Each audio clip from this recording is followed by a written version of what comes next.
Everyone, कैसे हैं आप लोग। आज हम लोग बायोग्राफी ऑफ रॉबर्ट ब्राउनिंग की बायोग्राफी देखने वाले हैं।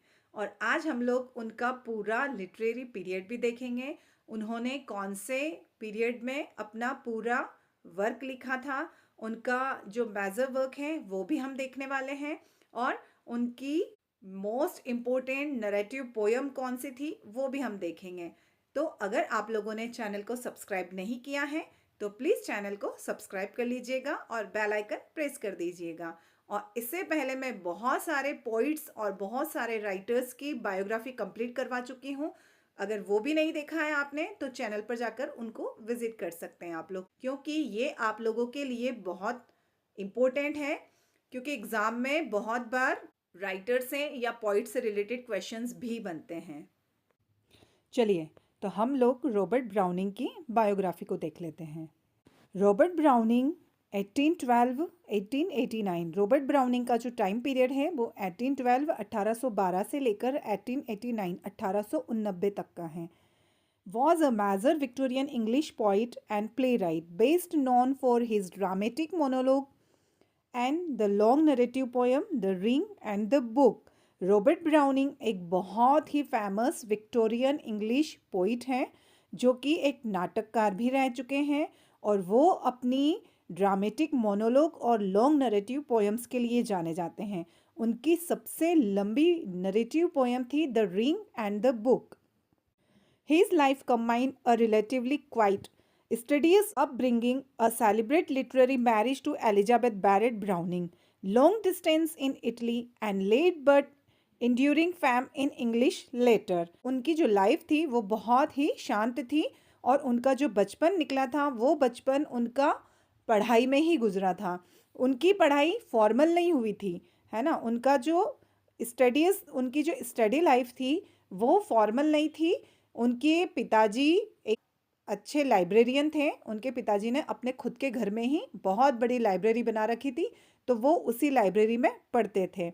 अ celebrate literary marriage to Elizabeth Barrett Browning. उन्होंने एलिजाबेथ बैरेट ब्राउनिंग से शादी की और वो इटली में सेटल हो गए। और बहुत देर बाद, लेकिन वो कहते हैं ना देर आए दुरुस्त आए, वैसे ही इनको जो फेमस मिली वो देर से मिली लेकिन बहुत अच्छी मिली।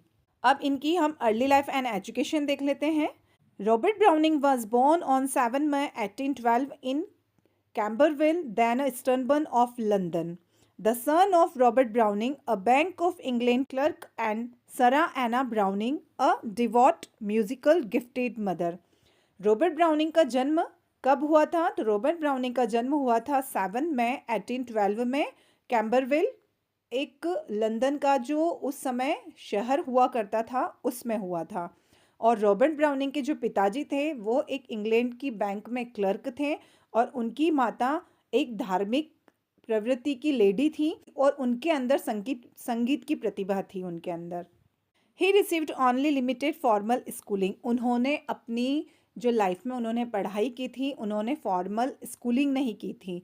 Studying briefly at what became the University of London in 1828, but his father's large private library and home instructed gave him a strong grounding in classical and modern literature।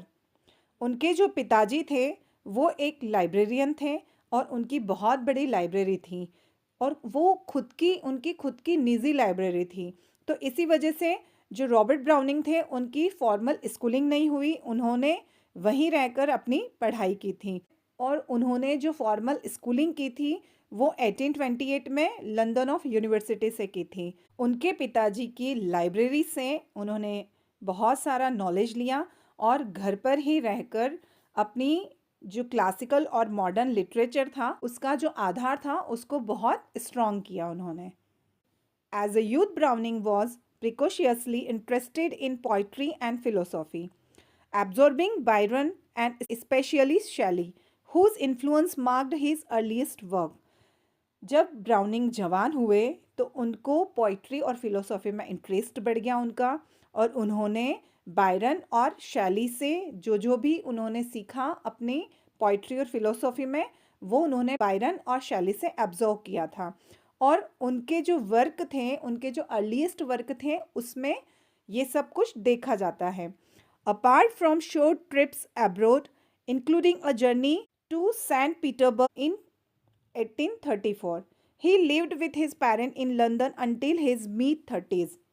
30 साल तक वो अपने मम्मी पापा के साथ में ही रहे। बस कुछ बीच में छोटी मोटी जर्नी वो करते रहते थे, जैसे कि 1834 में उन्होंने सैंट पीटर्सबर्ग में छोटी सी एक यात्रा की थी। अब उनकी marriage and life in Italy देख लेते हैं। उनकी शादी किससे हुई थी और शादी के बाद वो कहाँ सेटल हो गए। Browning began corresponding with the already famous poet Elizabeth Barrett, whose work he admired deeply. Robert browning जो थे वो एलिजाबेथ बैरेट नाम की एक बहुत ही फेमस पोइटेस थी, उनसे बहुत ज़्यादा एडमायर हो गए थे 1845 में। उसके बाद their relationship grew into a secret courtship and 1846 they married against her father's wishes and left England for Italy, settling mainly in Florence. बाद में 1846 में उन्होंने एलिजाबेथ बैरेट से शादी कर ली सीक्रेट तरीके से, जो कि उनके पिताजी को बिल्कुल भी पसंद नहीं आई, और बाद में वो इंग्लैंड से इटली शिफ्ट हो गए। और कहाँ शिफ्ट हुए थे इटली में? वो फ्लोरेंस में। The Italian years were personally and creatively rich. Their only child Robert Wiedeman Barrett Browning Pen was born in 1849 and both poets continue to publish.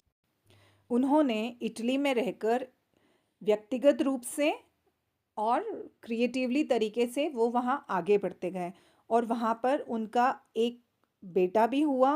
और उसके बाद में जो दोनों पति पत्नी थे वो अपनी पोइट की जो लाइफ थी उनकी, उसमें वो बिल्कुल बिजी हो गए, और उन्होंने वहाँ रहकर बहुत सारी कविताओं को पब्लिश किया। Browning absorbed Italian culture and history, material that later shaped many of his dramatic monologue and his long poem The Ring and the Book.